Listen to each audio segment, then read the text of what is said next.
Got you right nice. Man, they got us nice in here, man. Yeah. All love to the Seahawks. Put me in the Escalade because they know I ain't going to get one no other way. All right, man.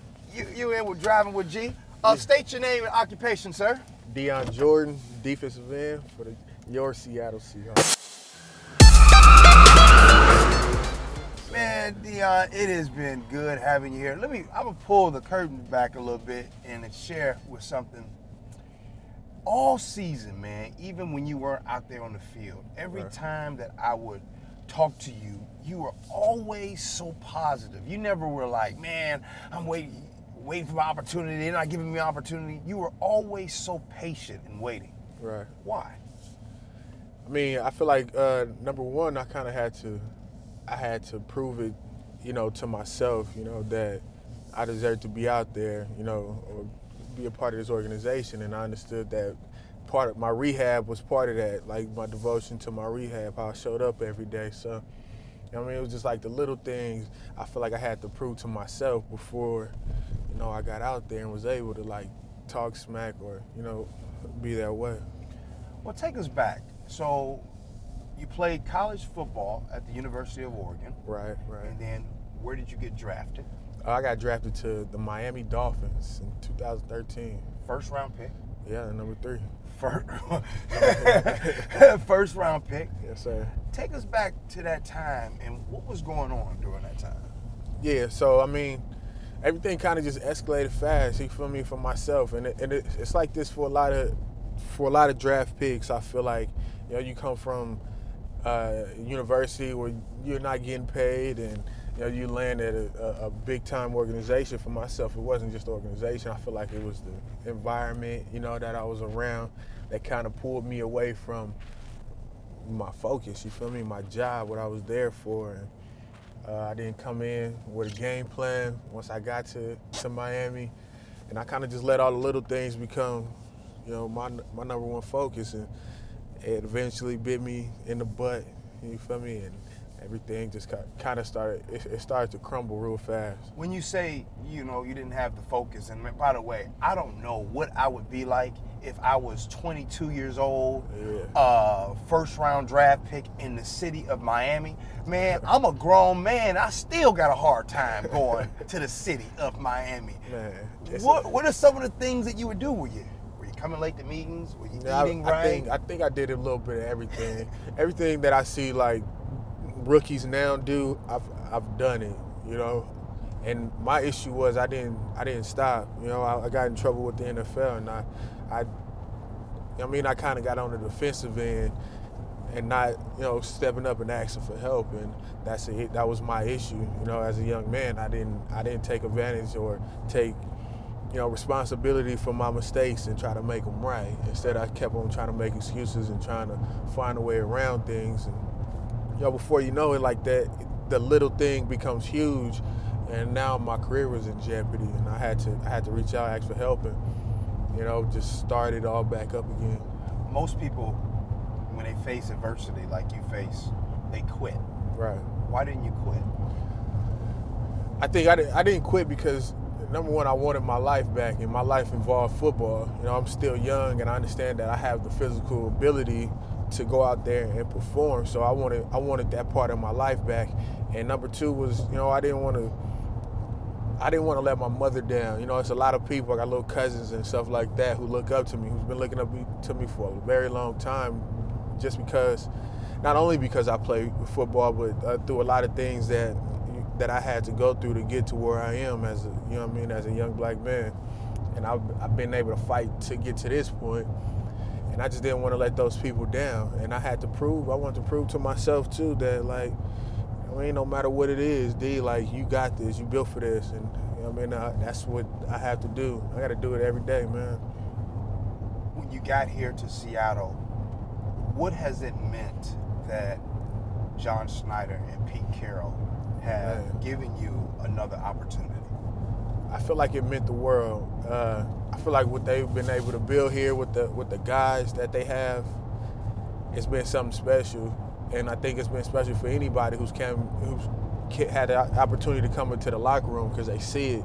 You feel me? Now you see it on TV, but now you get a chance to feel it and you get to be around it. I feel like that was the #1 thing. And you know, here in Seattle, football is everything, man. And it's love. The love you feel from the 12s, bro. It's like it's unheard of. And for me to be out of football and then come back to an environment like this where football is everything and it's a true brotherhood in that locker room, it was something I needed. I've been around the team since 2003. I've met a lot of different personalities and some, you know, all over the board. Right. And in knowing you, the short time that I have this season, I said this about you before you took to the field for your first game. I said, I don't know how he's going to play, but I am already a fan just because of your temperament. Mm-hmm. So I say that to ask, in around the facility, right, at the Seahawks practice facility, you're so calm, you're so cool, you're just, everybody's rah, rah, rah talking, and you just sit back.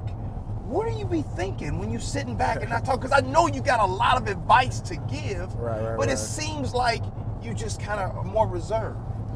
Yeah, man. I part of it is just like who I am is my nature. And the other part is, like, I am new to this organization. I have been around the game for a long time, but I'm new. And what I usually do is I watch the leaders. You feel me? Like, you know what I mean? If you're not gonna be a leader, then you better follow the right leaders, follow the right people. You feel me? That's gonna help you get to where you want to be eventually in the long run. And when I sit back and I'm just watching, I'm watching guys like Earl Thomas. Earl, to me, he's on another level, especially like when it comes to the way he is in that building. Okay. I mean, I get a chance to watch a Hall of Famer every day. Mike Bennett, you feel me? I watch these dudes on a daily basis. I watch the way Bobby show up to practice and he balls out at practice same way he does at the game. And I watch these people and I just soak it all in because I need that. Like, I've been away from the game for so long. I need that. I need to, you know, make sure I'm on my P's and Q's every day. And I just take it all in and then I do it at practice. I prove to my teammates and my coaches that I'm here to play ball and I love to play ball. I don't know if you don't count stats. That's just we nerdy people. Yeah. I guess I could get a little bit nerdy. But, bruh, you got like 4 sacks in 4 games. Yeah. Like I said, man, I'm here to play ball and that's it. You know, I focus on what I need to do every week, man. After we get off the plane or we take our drive back home across the bridge to our homes, I'm ready for next week, and that's it. And I get ready for practice. I perform at practice so I can perform in the game. Well, here in a second, I'm going to ask where you're from and all that. But before I do, I want to go back real quick into the Pete Carroll decision, the John Schneider decision to bring you here, and how grateful you are that they did bring you here. What was the conversation like before they decided to bring you here? It was with the Seahawks. It was really easy, man. You know, Coach Carroll pretty much told me that they can use me. You know, that the conversation was just easy. He told me that they can use me. I mean, you covered. Speaking of being fast on your feet, take us back. Remember that time you was covering Calvin Johnson? I did, man. One game. Yeah. Man, you was covering Calvin Johnson. I'm like, man, the dude's got physical abilities. What was it like in a game covering Megatron? It's crazy. I've never seen a human being that big run that fast, you know. And I was just my whole job that game was just to try to beat him up, you know, just get in his way. Right. I did to my best ability, you know, and I mean, he didn't catch no passes on me. I know. I know. I love and respect Megatron. You feel me? Oh, but yeah. I held my own that weekend. Absolutely. Well, let's go back to your childhood. Let's find out a little bit more about Dion Jordan. Yes, where are you from? I was born in San Francisco, California. You feel me? Family moved to Arizona when I was 12 years old. And that's where I went to junior high and played my high school ball and everything like that. So, yeah, I'm a West Coast guy, man. That's why it was easy for me to come to the Northwest, especially after playing college ball up this way. So Chip Kelly came to get you? Yeah, Chip came to. Actually, it wasn't even Chip. Mike Bellotti came to get me. All right. and they recruited me as a wide receiver coming out of high school. So I had the opportunity to sit in a wide receiver meeting room for about a year. Wait, you was a wide receiver? Yeah, coming out of high school. I didn't know that. My son's a wide receiver, man. When you get a chance and you see him around the facility, give him some pointers. You've seen him, right? Yeah, I've seen him. Okay, give him some pointers, man. Yeah. So you're a wide receiver. They recruited you as a wide receiver. And so what happened? What was the transition? Yeah, so I went from wide receiver to tight end. You know, after my first year, I quickly gained my freshman 15, you know, so they decided to put my hand in the ground and play tight end. And I did that for a year, and then after Chip got the head coaching job, he brought me up to his office and said that he can use me on the defensive side of the ball. And I was like, if I'm gonna play, I'm there. I'm gonna do whatever I got to for me to get out there on the field. And right. For me, the rest was kind of history. I worked my butt off to understand what was going on, technique and game plan wise, and that was it. Did you know Brandon Bear? I did know Big Bear, man. Yeah. I knew him, and I had to block Will Tukawafu when I was on the scout team at Oregon. That was part of the reason why I was easily, you know, influenced to go to the defensive side.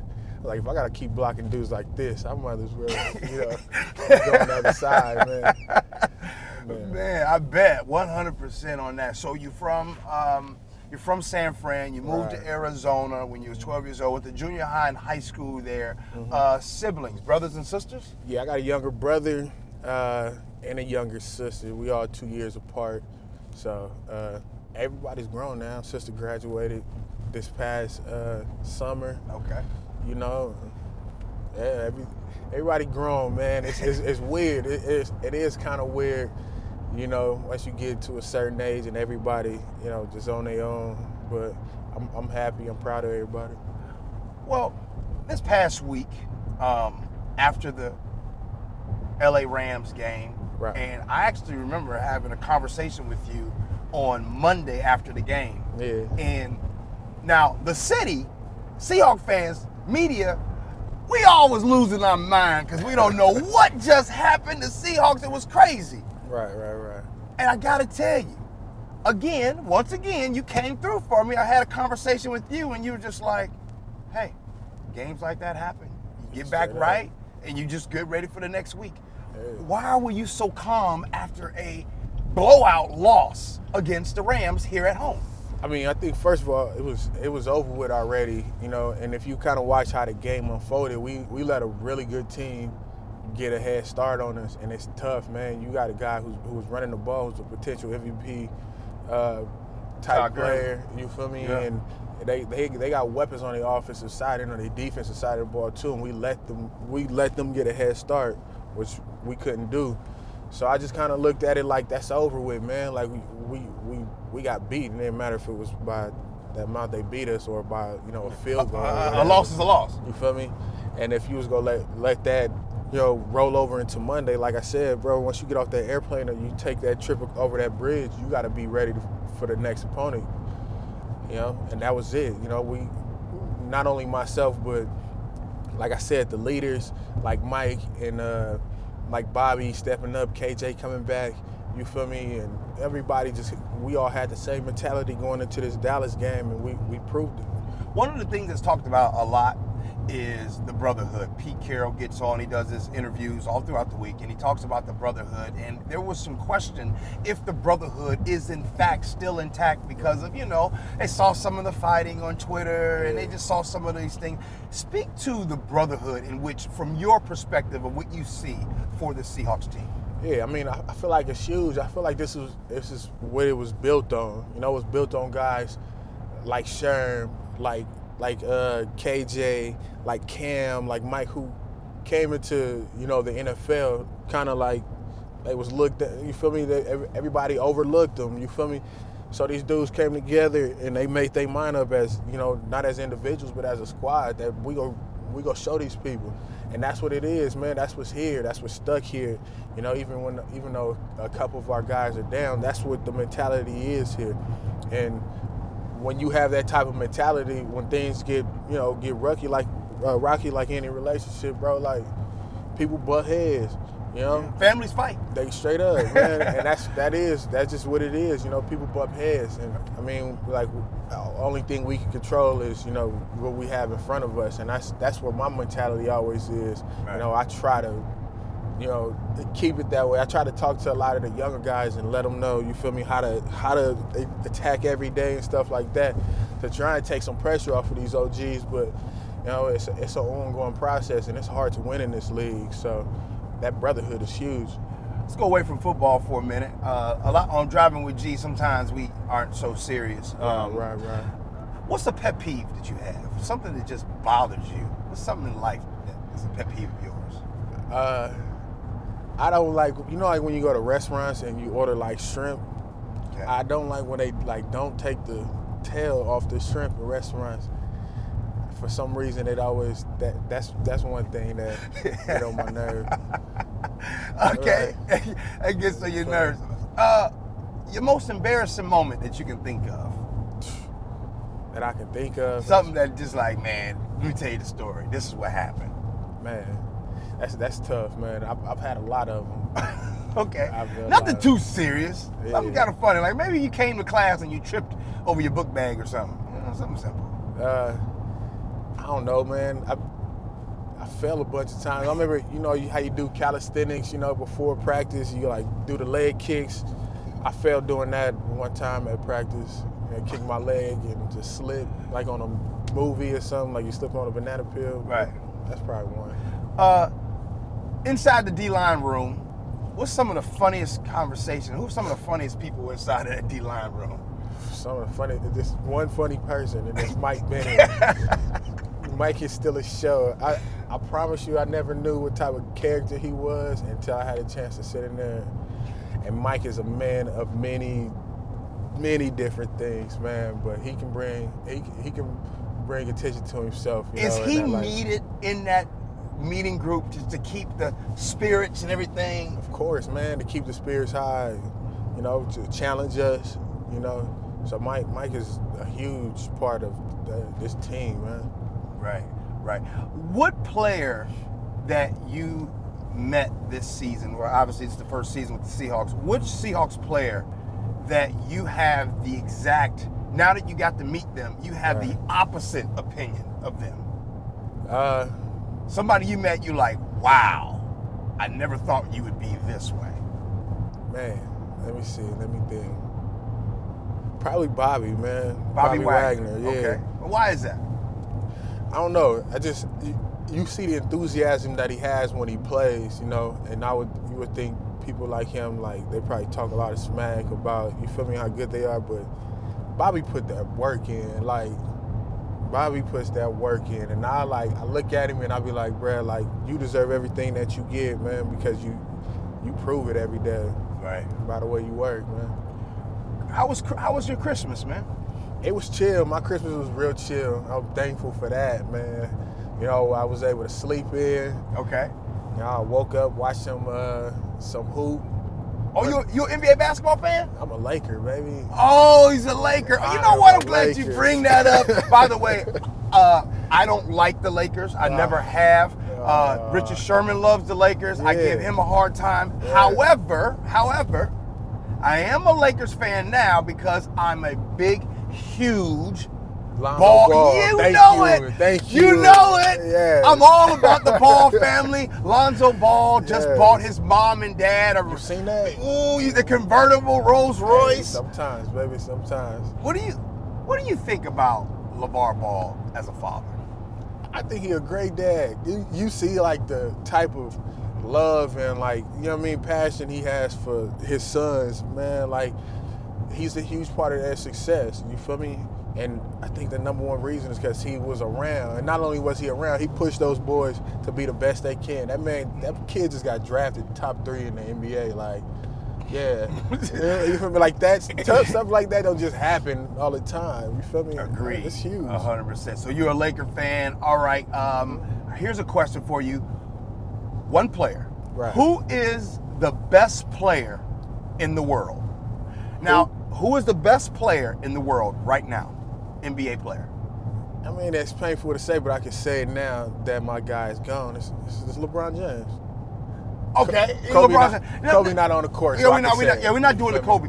Okay, now there's somebody that's screaming at their computer or their phones or however they're watching this. They're screaming right now because a lot of people are saying Kevin Durant. I agree with you. Right. I still think LeBron is the best player in the world. However, they've lost a few times to the Golden State Warriors now. Nah, it's true. You feel me? It's not only KD, it's him and a bunch of other dudes backing him up.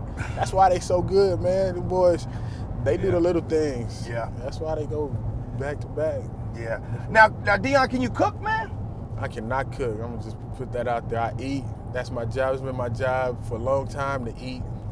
What's your go-to meal? If somebody was cooking and they like, Dion, come on over, we're gonna cook you a meal. What would you want your meal to be? Don't worry, you won't get judged on Driving with G. Oh man, my go-to meal? Yeah. I don't know. I just go for breakfast, man. Some bacon and eggs. That's what I can do that for you. I can eat breakfast all day. Yeah, man. That's easy call. But I do not cook. I tell you that much. I eat. I would tell you this one story. When we was young, my grandma used to cook, and we would have to clean up the kitchen and everything. And instead of like putting all the food away, which I hated doing, I would just eat the leftovers and just wash the dishes. I'm like, I'm not doing this. So you would eat the food instead of throwing it out and then wash the dishes? Yeah, instead of like packing it and putting it all in the Tupperware and all of that. Oh, I know you. Oh, I got you. I got you. Nah, I'm good. Now, coming up, when it is time for the off season, this upcoming year, what are your plans? I'm going right back to the gym, man. I'm getting right back to work. Because of my knee injury, I was limited on a lot of things I was able to do. You feel me? So I'm getting right back to work this off season. I'm gonna do some traveling with me and my lady, and that's about it. I'm about to get ready for. Okay. Now, where will you train at? I'm gonna be in the Bay Area in San Francisco. Okay. Yeah. Okay. And so you have a lady. You have kids? No kids. No kids? Okay. Yeah. Okay. And so you're gonna do a little bit of traveling. Where would you like to go this off season? I was in London for a little bit this off season, so I want to get back over there. And I think one of my like dream places to go is to like Australia. You know, it's to see everything you kind of see on the movies. I'm trying to see that. You feel me? I got you. That's probably it. Well, obviously the win really helped calm down a lot of us Seahawks fans out here. It really helped. The win, like, oh, okay, it's not the end of the world. What kind of message, if all the fans were watching right now, what kind of message would you give the Seahawks fans right now about the state of this team? I think this team is, you know what I mean, we dialed in. We understand what's at stake. We ready to go, you know what I mean, to this next level, which is the playoffs. And we just need the 12s to be the 12s, you feel me? Especially this afternoon, this Sunday afternoon.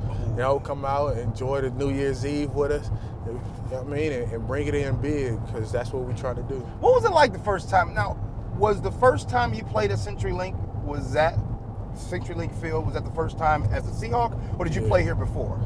Nah, well, we came here when I was a Dolphin last year, game 1. That was my first time, but I didn't play.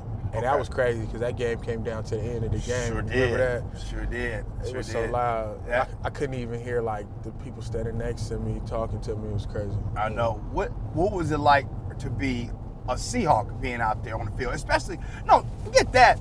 Take us back. Tell us what your first game was like as a Seahawk, man. Right.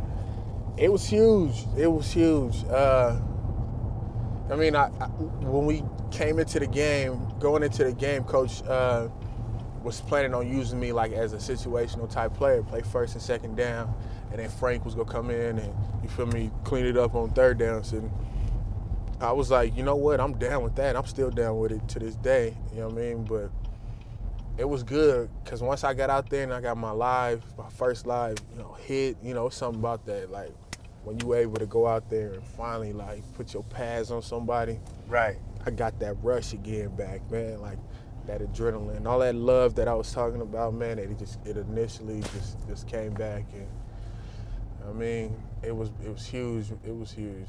I don't know. It was a lot going on, like emotionally, with me that day. Was it? It was. Yeah, it was.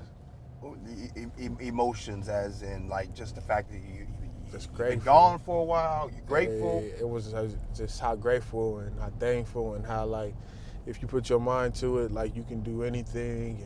And I mean, God was good to me that weekend, because it couldn't have happened any better for me. Playing my first game back in AZ, where I played high school ball. My mother was there, my grandmother was there, had all my partners. It's just like, you feel me, how I just unfolded. I get a sack, you know what I mean? I'm playing good. It was like, it was perfect to start, you know what I mean, this second part of my career. Yeah, man, that was fantastic. Like you said, to do it in front of your mom, your grandma. Hey. Man, what kind of words of encouragement your mom and grandma gave you, man? I don't know, not too much. My mama, she'd cry, so you know what I mean? I try to, like, especially before game, not to get too close, because I don't want her worry to, you feel me, come up on me. I call her and tell her I love her. She wish me good luck. Oh, she really will cry? She a worrier, man. Oh, my goodness.